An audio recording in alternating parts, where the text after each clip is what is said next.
Have you ever noticed something fascinating about musical instruments? Like a flute and a violin can play the same note, but they sound totally different. Why is that? The secret lies in something cool called overtones. Overtones are like these faint higher sounds that we hear along with the main sound, which we call the fundamental. Imagine a guitar string vibrating. The biggest vibration of the whole string makes the fundamental, the sound we hear clearly, but there's more to it. The string also vibrates in smaller sections at the same time, and that's what creates overtones. These overtones blend together to give the sound its unique depth and richness, and that's how we can tell different instruments apart. Now, these overtones aren't random, they actually follow specific mathematical rules. Each overtone vibrates at a multiple of the fundamental frequency. For example, the first overtone is twice the frequency of the fundamental, the next one is 3 times, then 4 times, and so on, getting higher and higher.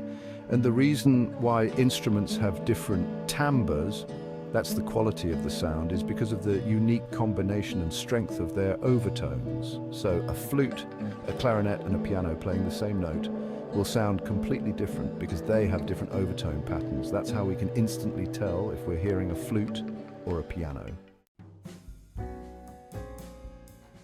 You see, the shape, size, material, and even how an instrument is played, all of these things affect the overtones it produces. For instance, large instruments like cellos, which make deep sounds, emphasize lower overtones, giving them a rich and warm sound.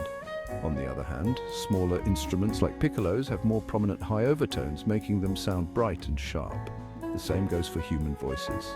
The size and shape of our vocal cords and the spaces inside our bodies that resonate sound, our resonating chambers, determine the unique sound of our voices. That's why some voices sound deep and powerful, while others sound bright and clear. These differences in timbre are what give instruments and voices their unique personalities and warmth. Overtones play a crucial role in creating complex harmonies and textures in music, especially in classical music. Composers a long time ago understood the power of overtones and used them cleverly to create specific moods, emotions, and even illusions in their music.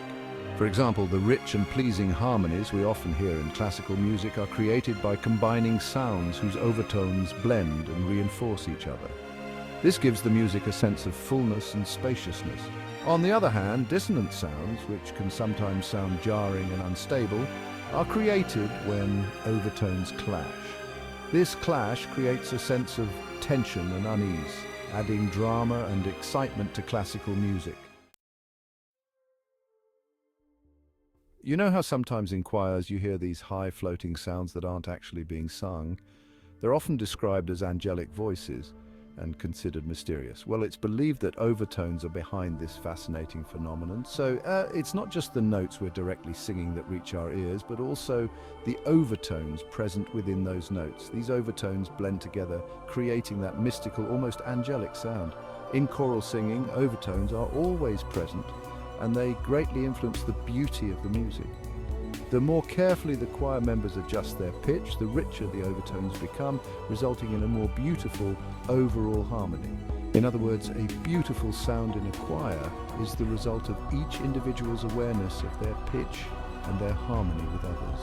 When everyone sings in unison, paying attention to the overall sound, the overtones become more pronounced, creating truly moving music. The more we learn about the secrets of overtones hidden within music, the more we're drawn to their magic. Use this video as a starting point to explore the endless possibilities of overtones. Until next time.